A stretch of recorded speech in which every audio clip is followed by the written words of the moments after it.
Hello, and welcome to another edition of Riding in Cars with Researchers. I was reading some research news today, and FDA just released a new guidance on improving enrollment of diverse patient populations into clinical research trials. So it's time we take up this topic and talk about it again. We need to improve diversity in clinical research trials. What we're going to talk about today is, one, what diversity is, which is complicated, much more complicated than you would think. And then we'll talk about 3 strategies that you can implement to help improve diversity in clinical research trials. So let's start with what diversity is. It's daunting. It's bigger than you would think. In the news, we typically equate diversity conversations to race. Diversity usually means white, black, Asian. Diversity usually is simplified as a race conversation. It's not. Diversity in a healthcare sense is your genetics, but diversity is also your metabolic rate. Diversity is also your other medical conditions, the other medicines that you happen to be taking, how well you're sleeping, your metabolic rate, what you eat. Think about it. Isn't it reasonable to assume that a medication, a biologic, or a medical device is going to behave differently in somebody of one genetic background versus another? Isn't it reasonable to understand that it's going to behave differently in somebody with one set of other diagnoses versus someone else? One person who's taking 20 concomitant medicines, simultaneous different medications, versus somebody else who's taking none. What about somebody who's a meat eater versus somebody who's a vegetarian? Diversity in clinical research trials is actually very complicated. You've heard me discuss diversity in the past. We have a medical, scientific, and an ethical obligation to look for diverse populations. What I'm discussing right now is more of the medical reasons, the scientific reasons. We have an obligation to do research on diverse patient populations to understand how that drug, biologic, or device is going to work in those very different patient populations. But we also have an ethical obligation. It is unethical to do research on one patient population and then, frankly, extrapolate, assume that it's going to work the same in a different patient population. We are being far too simplistic on how we look at this today. A friend of mine identifies as black. If you ask her her race, she would readily say she's black. Her genetic background shows that she is 51% of African descent and 49% of European descent. A drug, biologic, or device is going to work differently in her than it would of patients of other backgrounds.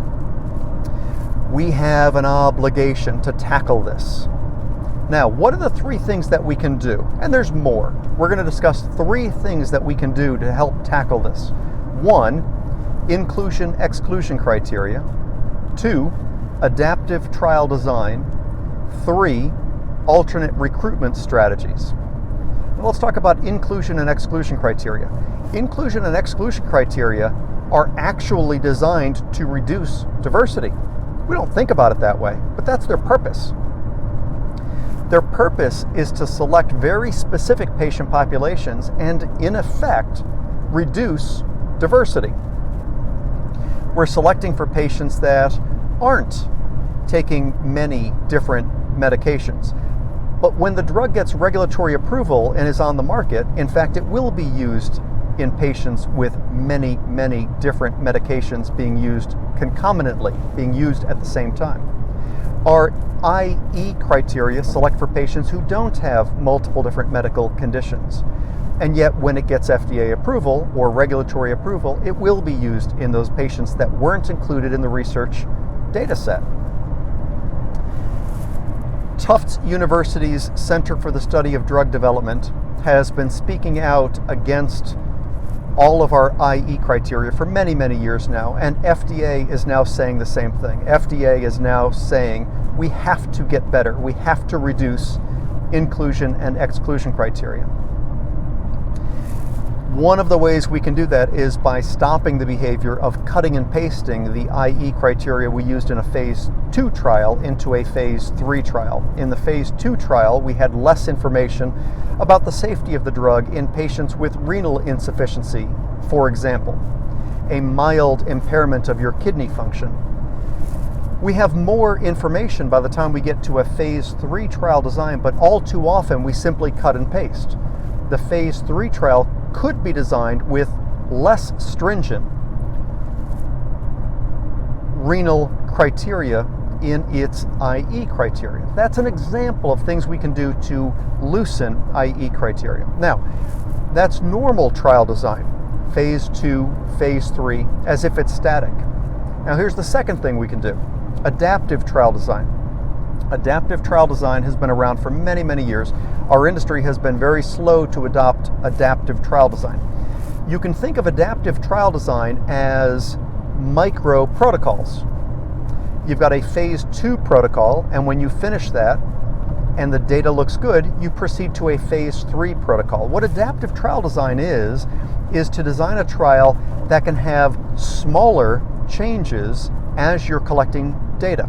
Imagine a 3,000 patient trial where you have one set of inclusion and exclusion criteria, one set of randomization strategies. But when you hit the 1,000 patient mark, there's going to be an interim analysis. And based upon that analysis, if we're seeing a great signal that this patient population is responding and that there's great safety in, for example, renal parameters, then by prior design, the IE criteria loosens around the renal parameters, and perhaps, in fact, the randomization strategy adjusts into the patient population that is responding the most favorably. That's what adaptive trial design is. It gives you the ability to make small adaptations as you're getting smarter, as opposed to large swaths of data. You do an entire phase 2, you do an entire phase 3. Adaptive trial design would again help us get more diverse patient populations, because as we're showing safety, we can loosen IE criteria. And then the third strategy that I mentioned is randomization strategies, recruitment strategies. We have to get better than simply looking at our patient practices for potential participants in research trials. The FDA guidance document that came out talked about beginning to market into areas where diverse patient populations are. Selectively market into, and they mention, houses of worship, barbershops, beauty salons, community centers, and selectively recruit so that we are making an active effort to improve the diversity, the true diversity of the patients going into our research trials. We frankly need to do all of these things. So, think about diversity differently in your research trials. Diverse patient populations mean genetic diversity, socioeconomic diversity, dietary diversity, diversity in what the patients look like, all of their diagnoses, all of the medications that they're on. Diversity is a really complex thing. And 3 strategies we can use immediately is, as an industry, we have to get smarter about IE criteria. We have to accept adaptive trial designs to allow us to get smarter faster, and we have to begin to recruit into diverse patient populations so that we are taking an active role in improving the diversity. And why? Because we have a medical and an ethical obligation to do so. As always, thank you for riding along. Follow us on social media. Follow us on YouTube, our podcast, Instagram, LinkedIn, Facebook. I greatly appreciate it. Continue to reach out with your ideas and continue to ride along. Thank you. Take care.